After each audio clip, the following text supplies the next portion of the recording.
ज्या डोंगराळ भागामध्ये ज्या ठिकाणी आपण बागायत करू शकतो, जे मुरुडमध्ये आमच्या करतात, सुपारी करतात, आंबा करतात, त्या पद्धतीचं काम आपल्याला जिल्ह्यामध्ये वाढवायला पाहिजे असं मला वाटतं।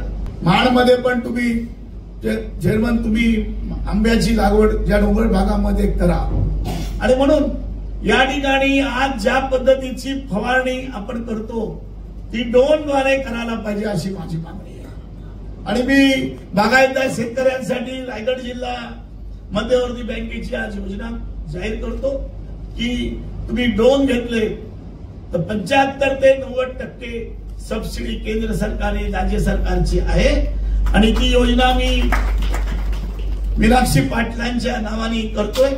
मीनाक्षी शेतकरी ड्रोन योजना ही जेणेकरून आधुनिक जी मुलं होतात, आधुनिक जी मुलं आज ऍग्रिकल्चरच्या कॉलेजमध्ये शिकून बाहेर पडतात त्यांनी हा व्यवसाय केला पाहिजे आणि तो व्यवसाय करण्या आधुनिक सगळं वापरलं गेलं पाहिजे।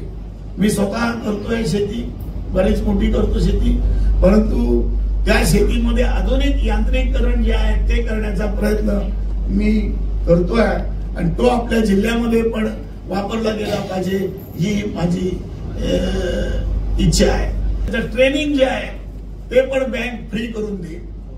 लोन मध्ये या मीनाक्षी पाटील ड्रोनची जी योजना आहे त्याच्यासाठी शेतकऱ्यांना ट्रेनिंग पाहिजे तसं पाहिजे त्या पद्धतीने करू शकतो आणि ते करावं। लोन तुम्ही कोणी शेतकऱ्यांनी आधुनिक जी मुलं आहेत ती भाड्याने पण तुम्ही देऊ शकता। आज आपण 12% बोनस काही डिव्हिडंड देतोय आणि कर्मचाऱ्यांना 21% बोनस देतोय, काही 21% आणि अजून त्यांना राहिलं पाहिजे। कर्मचारी नम्रपणे बोललं पाहिजे। काही मला ग्राहक फोन करतात, आपले ते ग्राहक जे आहेत ते आपले संपूर्ण त्यांच्या जीवावरच तुम्ही सगळे पगार घेतोय, आपण आम्हाला सन्मान मिळतो। डिव्हिडंड पण आपण 12.5% वाढवला त्यांनी, डिव्हिडंड 12.5% आपण देतो आहोत। या जिल्ह्यातील सर्व विद्यार्थी संस्थांचा आपण एक या ठिकाणी जो आपल्याला सन्मान केंद्र पातळीवर मिळालेला आहे त्याच्या सहकार मंत्री जे दिलीप वळसे पाटील इथे ते सुद्धा आजारी आहेत बिचारे, परंतु अमित शाह या ठिकाणी आपल्याला सन्मान करणार आहे। त्यांचं आपल्याला पत्र आलं आणि या पद्धतीचा सन्मान या ठिकाणी होतोय। फक्त एकच माझी इच्छा आहे जी माझी अपुरी राहिली, विकेसच्या जागा आपण घेतो आहोत। विकेस मध्ये आपण त्या ठिकाणी इमारती बांधतो आहोत, पण तुम्ही अपुरे पडता, जागा द्यायला कोण मागत नाही, जागा घ्या म्हणून म्हणता। तर आपली इच्छा आहे आपण त्या ठिकाणी जागा घेऊन ज्या विकेसची 2000 स्क्वेअर फूटचं जे आपण गोडाऊन बांधतोय ते गोडाऊन मार्केटिंग फेडरेशन आपलं भाड्याने घेईल। आपण भात खरेदीला आपण वापरू, पण मार्केटिंग फेडरेशन पण भाड्याने घेईल। मार्केटिंग फेडरेशनचा मी संचालक आहे, मी आता प्रशासक होता। आता नवीन गेल्या 6 महिन्यापूर्वीच निवडणूक झाली आणि मार्केटिंग फेडरेशनचं ते पण उत्पन्न आपलं वाढणार आहे। धान्य कवटीच्या संस्था आपण आपल्याला वाढवायच्या आहे आणि त्याच्यामध्ये आपण एक फेडरेशन बनवलंय।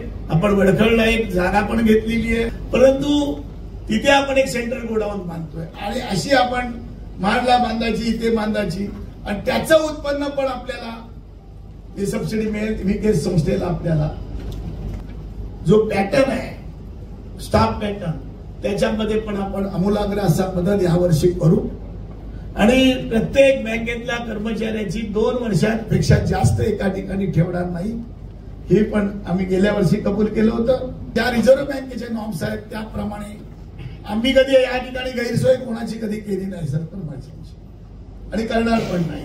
जे सोयीचे आहे ते करून त्या पद्धतीने काम करायचं आहे आणि जे काही मध्ये करतात बऱ्याच कष्टाने मी बँक घेतली की तिथे एका पक्षाच्या 10 पण संस्था नव्हत्या, परंतु मी जेव्हा पक्षाचा जिल्हा चिटणीस झालो तेव्हा जिद्दीने फिरलो। काही ते आमचे अलिबागचे थडे बिळे जे सेक्रेटरी होते, घोसाळकर होता, अरुण पाटील आहे आणि नखंडाळ्याचा आमचा गावजे होता। हे या लोकांनी मला सांगितलं की भाई आपण प्रयत्न करू आणि बँक घेतली. मला वाटतं मी जर 10 वर्ष जगलो तर 15,000 कोटीवर जाऊ. मी काय राहणार नाही शंभर, पण या 2-3 वर्षामध्ये 10,000 कोटीवर न्यायचा माझा प्रयत्न राहणार आहे. आणि मला वाटतं की वेगळी कामगिरी या ठिकाणी होईल. आणि कोणी काही देतं, मला वाईट वाटतं की पत्रकार पण काही बातमी देतात, अमुक झालं तमुक झालं. या ज्या बँकेकडे आज 24च लोक थकबाकीदार आहेत, आणखी काय काय करणार आहे? कुठली पतसंस्थेमध्ये पण जास्त असतील. असे मुख्यमंत्री नाहीत की त्याचे माझ्याकडे पत्र नाहीत. प्रत्येक मुख्यमंत्र्याचा पृथ्वीराज चव्हाण सोडून सगळ्यांचे माझ्याकडे पत्र आहेत. याला पैसे द्या, त्याला पैसे द्या. आणि पैसे मागायला गेलो की टाटा करतात, परत तेच फोन करतात, थोडे मुदत द्या, अमुक द्या, तमुक द्या. हा प्रश्न. आणि चौकशी आपण तेच लावतात. कोणी अर्ज दिलं की हे सगळ्यातून आपण गेलेलो आहात. पण एक मला अभिमान वाटतो आणि तुमचा पण मला जे सहकार्य मिळालेले आहे सभासदांचं, मी ते आयुष्यात विसरणार नाही.